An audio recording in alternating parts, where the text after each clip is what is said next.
ನಮಸ್ಕಾರ, ಕನ್ನಡ ಒನ್ನಿಗೆ ಸ್ವಾಗತ. ನಾನು ನಿಮ್ಮ ಭಾಗ್ಯನಾರಾಯಣ ಬೊಕ್ಕವರಪು. ನಿಮಗೆ ಸಂಘಿಗಳ ಮನಸ್ಥಿತಿ, ಸಂಘಿಗಳ ಭಾಷೆ ಬಗ್ಗೆ ಅರಿವಿರುತ್ತೆ. ಅವರು ಎಷ್ಟು ಕೆಟ್ಟ ಕೊಳಕ ಭಾಷೆಯನ್ನು ಬಳಸ್ತಾರೆ, ಅದೇ ಅವರ ಸಂಸ್ಕೃತಿ, ಅದೇ ಅವರು ಕಲಿತು ಬಂದಿರುವಂತಹದ್ದು ಅನ್ನೋದಕ್ಕೆ ಯಾವ ಅನುಮಾನನೂ ಬೇಡ. ಅದೇ ಅವರು ಕಲ್ತಿರೋದು, ಅದೇ ಅವರ ಸಂಸ್ಕೃತಿ. ಅಂತಹ ಕೊಳಕು ಸಂಸ್ಕೃತಿಯನ್ನು ಈಗ ಅವರು ಭಾರತದ ವಿದೇಶಾಂಗ ಸಚಿವಾಲಯದ ಕಾರ್ಯದರ್ಶಿಯಾಗಿರುವಂತಹ ವಿಕ್ರಮ್ ಮಿಸ್ರಿ ಮತ್ತು ಅವರ ಮಗಳ ವಿರುದ್ಧ ಬಳಸ್ತಾ ಇದ್ದಾರೆ. ವಿಕ್ರಮ್ ಮಿಸ್ರಿ ಮತ್ತು ಅವರ ಮಗಳು, ಇವರು ವಿದೇಶಾಂಗ ಇಲಾಖೆ ಇದೆಯಲ್ಲ, ಫಾರಿನ್ ಮಿನಿಸ್ಟ್ರಿ, ಅದರಲ್ಲಿ ಸೆಕ್ರೆಟರಿ ಆಗಿದ್ದಾರೆ, ಕಾರ್ಯದರ್ಶಿ ಆಗಿದ್ದಾರೆ. ಯಾಕೆ ಅವರ ವಿರುದ್ಧ ಬಳಸ್ತಾ ಇದ್ದಾರೆ ಅಂದರೆ, ಯಾರು ಈ ವಿಕ್ರಮ್ ಮಿಸ್ರಿ ಅಂದರೆ, ನಿಮಗೆ ಮಿಸ್ರಿ ಯಾರು ಅಂದರೆ, ಈ ಸಂಘರ್ಷ ನಡೀತಾ ಇತ್ತಲ್ಲ ಭಾರತ ಪಾಕಿಸ್ತಾನದ ನಡುವೆ, ಆ 3-4 ದಿನ ಪ್ರತಿದಿನ ಸುದ್ದಿಗೋಷ್ಠಿ ನಡೆಸ್ತಾ ಇತ್ತಲ್ಲ ಆರ್ಮಿ, ಅದರಲ್ಲಿ ಒಂದು ಕಡೆ ಕರ್ನಲ್ ಸೋಫಿಯಾ ಖುರೇಶಿ ಕೂತ್ಕೊಳ್ತಿದ್ರು, ಇನ್ನೊಂದು ಕಡೆ ವಿಂಗ್ ಕಮಾಂಡರ್ ವ್ಯೋಮಿಕಾ ಸಿಂಗ್ ಕೂತ್ಕೊಳ್ತಿದ್ರು, ಮಧ್ಯದಲ್ಲಿ ಒಬ್ಬರು ಕೂತ್ಕೊಳ್ತಿದ್ರಲ್ಲ, ಅವರೇನೇ ವಿಕ್ರಮ್ ಮಿಸ್ರಿ, ಅವರೇ ವಿದೇಶಾಂಗ ಸಚಿವಾಲಯದ ಕಾರ್ಯದರ್ಶಿ.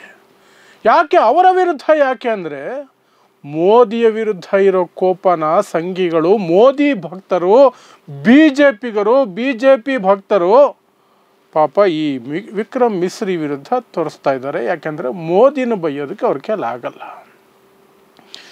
ಮೋದಿ ಏನು ಮಾಡಿದ್ರೂ ಸುಮ್ಮನೆ ಇರಬೇಕು, ದೇಶ ನಾಶ ಆದರೂ ಸುಮ್ಮನೆ ಇರಬೇಕು, ಸರ್ವನಾಶ ಮಾಡಿದ್ರೂ ಸುಮ್ಮನೆ ಇರಬೇಕು ಅನ್ನೋದು ಅವರು ಒಳಗಾಕೊಂಡಿರೋಂತಹ ಒಂದು ದೊಡ್ಡ ಪ್ರತಿಜ್ಞೆ. ಹಾಗಾಗಿ ಸಿಟ್ಟನ್ನು ಬೇರೆ ಯಾರ ಮೇಲಾದರೂ ತೋರಿಸ್ಬೇಕಲ್ವಾ, ಈ ವಿಕ್ರಮ್ ಮಿಸ್ರಿ ಅನ್ನೋರ ಮೇಲೆ ಸಿಟ್ಟು ತೋರಿಸ್ತಿದ್ದಾರೆ. ಯಾಕೆ ಅಂದರೆ, ಅವರು ಪತ್ರಿಕಾಗೋಷ್ಠಿ ನಡೆಸಿ ಯುದ್ಧ ವಿರಾಮವನ್ನು ಎರಡೂ ದೇಶಗಳು ಒಪ್ಕೊಂಡಿದ್ದೀವಿ ಅಂತ ಪತ್ರಿಕಾಗೋಷ್ಠಿಯಲ್ಲಿ ಹೇಳಿದ ಅವರಲ್ವಾ, ಅದಕ್ಕೆ ಅವರನ್ನು ಟಾರ್ಗೆಟ್ ಮಾಡ್ತಿದ್ದಾರೆ. ಯಾವ ಮಟ್ಟಕ್ಕೆ ಟಾರ್ಗೆಟ್ ಅಂದರೆ, ಪಾಪ ಇಷ್ಟು ದೊಡ್ಡ ಹುದ್ದೆಯಲ್ಲಿರುವಂತಹ ವ್ಯಕ್ತಿ ತಮ್ಮ ಎಕ್ಸ್ ಖಾತೆಯನ್ನು private ಮಾಡ್ಕೊಳ್ಬೇಕಾಯ್ತು, profile lock ಮಾಡ್ಕೋಬೇಕಾಯ್ತು.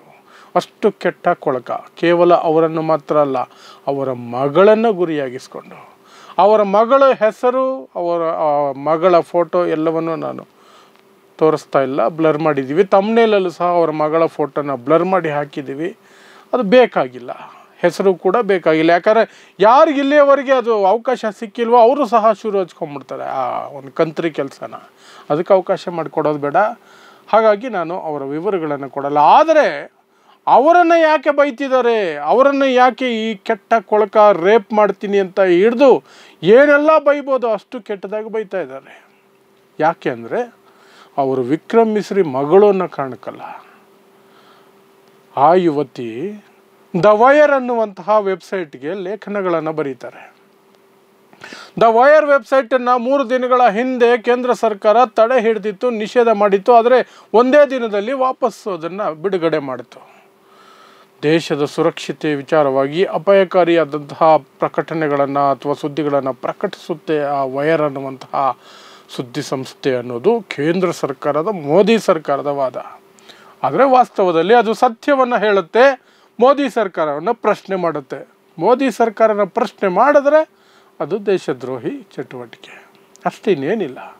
4PM channel ಆಗಿರಬಹುದು, ಇನ್ಯಾರೋ ನೇಹಾ ರಾಠೋರ್ ಆಗಿರಬಹುದು, ಸಾಕಷ್ಟು ಜನರ ವಿರುದ್ಧ ಇದೇ ರೀತಿ ಕ್ರಮಗಳನ್ನು ಕೈಗೊಂಡಿದ್ದಾರೆ. ಅದರಲ್ಲಿ ದ ವೈರ್ ಅನ್ನುವಂಥ ವೆಬ್ಸೈಟು ಸಹ ಒಂದು. ಅದಕ್ಕೆ ಲೇಖನ ಬರೀತಾರೆ ವಿಕ್ರಮ್ ಮಿಸ್ರಿ ಅವರ ಮಗಳು ಅನ್ನೋ ಕಾರಣಕ್ಕೆ ಅವರ ಮೇಲೆ ಅಷ್ಟು ಕೆಟ್ಟ ಕೊಳಕ ಭಾಷೆಗಳು.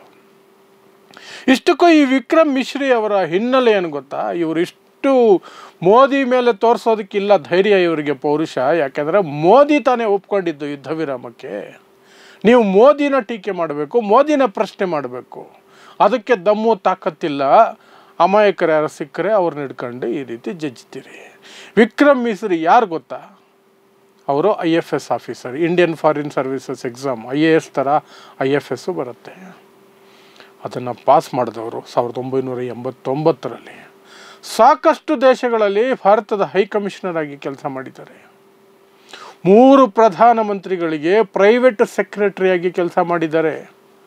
IK ಗುಜ್ರಾಲ್, ಮನಮೋಹನ್ ಸಿಂಗ್ ಮತ್ತು ಸ್ವತಃ ನರೇಂದ್ರ ಮೋದಿ ಅವರಿಗೂ ಸಹ 2016ರಲ್ಲಿ ಪ್ರೈವೇಟ್ ಸೆಕ್ರೆಟರಿಯಾಗಿ ಕೆಲಸ ಮಾಡಿದ್ದಾರೆ. ಆ ನಂತರವೇ 2024ರಲ್ಲಿ ಅವರನ್ನು ವಿದೇಶಾಂಗ ಸಚಿವಾಲಯದಲ್ಲಿ ಕಾರ್ಯದರ್ಶಿಯಾಗಿ ನೇಮಕ ಮಾಡಲಾಗಿದೆ.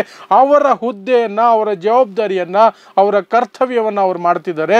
ಸರ್ಕಾರ ತೀರ್ಮಾನ ತಗೊಂಡಿರೋದು ಯುದ್ಧ ವಿರಾಮ ಅಂತ. ಆ ತೀರ್ಮಾನವನ್ನು ಜನರಿಗೆ ತಿಳಿಸಿ ಅಂತ ಸರ್ಕಾರ ಇವ್ರಿಗೆ ಹೇಳಿದೆ. ಇವರು ಸುದ್ದಿಗೋಷ್ಠಿ ನಡೆಸಿ ಅದನ್ನು ಜನಕ್ಕೆ ಹೇಳಿದ್ದಾರೆ. ಇವರು ಹೇಗೆ ತಪ್ಪಿತಸ್ಥರಾಗ್ತಾರೆ? ನೀನೇ ಯುದ್ಧ ವಿರಾಮ ಘೋಷಣೆ ಮಾಡಿದ್ದು ಅಂತ ಅವ್ರ ಮೇಲೆ ಕೆಟ್ಟ ಕೆಟ್ಟ ಭಾಷೆಯಲ್ಲಿ, ಜೊತೆಗೆ ನಿನ್ನ ಮಗಳಿಂತವಳು, ಅವಳನ್ನು ಅಟ್ಯಾಕ್, ಆಕೆ ಮೇಲೆ ಕೆಟ್ಟ ಕೆಟ್ಟ ಭಾಷೆಯಲ್ಲಿ ಅಟ್ಯಾಕ್. ಇದು ಭಕ್ತರ ಸಂಸ್ಕೃತಿ, RSS ಹಿನ್ನೆಲೆಯವರ ಸಂಸ್ಕೃತಿ. ಇದು ಮೋದಿ ಭಕ್ತರ ಸಂಸ್ಕೃತಿ. ಇಷ್ಟೇ, ಇನ್ನೇನಿಲ್ಲ. ಅವರಿಗೆ ಸಿಟ್ಟು ಎಲ್ಲಿ ತೋರಿಸ್ಬೇಕು ಅಂತಲೂ ಗೊತ್ತಾಗಲ್ಲ. ಅಮಾಯಕರು ಸಿಗಬೇಕು, ಅವ್ರ ಮೇಲೆ ಅಟ್ಯಾಕ್ ಮಾಡಬೇಕು. ಅದೇ ಅವರ ಯೋಗ್ಯತೆ. ಅವರ ಯೋಗ್ಯತೆಗೆ ತಕ್ಕಂತೆ ಚಾಚೂ ತಪ್ಪದೆ ನಡ್ಕೊಳ್ತಿದ್ದಾರೆ. ಇಷ್ಟಾಗ್ತಿದ್ರೂ ಸಹ ಫಾರಿನ್ ಮಿನಿಸ್ಟರ್ ಇದ್ದಾರಲ್ಲ ನಮ್ಮ ಜೈಶಂಕರ್, ಜೈಶಂಕರ್, ಅವರ ಇಲಾಖೆಯಲ್ಲಿ ತಾನೇ ಇವರು ಕಾರ್ಯದರ್ಶಿ ಆಗಿರೋದು. ಅವರು ಒಂದೇ ಒಂದು ಮಾತು ತುಟಿ ಬಿಚ್ಚಿ ಮಾತಾಡಿಲ್ಲ ಇದರ ವಿರುದ್ಧ. ಒಂದು ಮಾತು ಮಾತಾಡಿಲ್ಲ.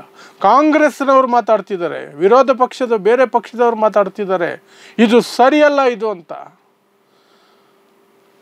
ಜೈಶಂಕರ್ ಮಾತ್ರ ತನ್ನದೇ ಕಾರ್ಯದರ್ಶಿ, ತನ್ನ ಇಲಾಖೆ ಕಾರ್ಯದರ್ಶಿ, ಮಾತೇ ಇಲ್ಲ.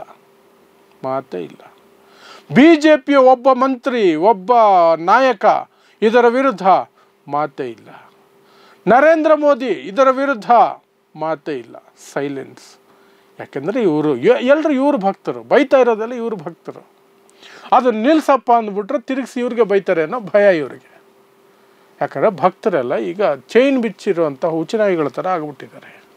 ಯಾರನ್ನ ಬೇಕಾದ್ರೂ ಕಚ್ಚಿಬಿಡ್ತಾರೆ. ಈಗ ಅವರಿಗೆ ಸಿಟ್ಟು ಹೊರ ಹಾಕೋದಕ್ಕೆ ಒಬ್ಬರು ಸಿಗಬೇಕಾಗಿತ್ತು, ಸಿಕ್ಕಿದ್ದಾರೆ. ಅವರ ವಿರುದ್ಧ ಈ ರೀತಿ ಬಾಯಿ ಬಡ್ಕೊಳ್ತಾ ಇದ್ದಾರೆ. ಸರ್ಕಾರ ಸೈಲೆಂಟ್ ಆಗಿದೆ ಅಷ್ಟೇ. ಇದು ಈ ದೇಶದ ದುರಂತ. ನೋಡ್ತಾ ಇರಿ ಸಮಾಜಕ್ಕಾಗಿ ಕನ್ನಡ 1 ನ್ಯೂಸ್.